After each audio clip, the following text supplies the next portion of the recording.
Yaxshilab bir maqtaning, keldim, bir oy tursa ham qotmaydigan, xamiri og'izda o'qalanadigan, pishirib sotsa yili yaxshigina daromad keltiradigan shirinlik retsepti bilan keldim. Maydalangan yong'oqni shakar bilan aralashtirib, bitta tuxumni oqini solib aralashtirib, nachinkamizni olib qo'yib, xamir qoramiz. Admiral oliy navli unni elakdan o'tkazib, xona haroratidagi o'na margarini, razrixletelni solib, yaxshilab urpolab olamiz. Smetana hamda bitta tuxum sarig'ini solib, o'rtacha yumshoqlikda xamir qoramiz. Xamirimizni esa yarim soatga tindirish uchun muzlatgichga yuboramiz. Xamir retseptiga e'tiborli bo'linglar.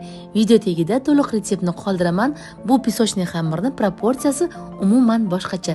Ko'rsatilgandek qilib yoyib, bo'laklarga bo'lib, nachinkalarimizni joylab olamiz. Xamir yupqa yolganiga ahamiyat bering. Xuddi xamir hasib o'ragandek o'rab, 175 gradusda 15-20 daqiqa davomida pishirib, sovutib olamiz. Shakar upasiga belaymiz. Retsept tayyor. Retsept yoqqan bo'lsa, notirangizni duo qilishni unutmang.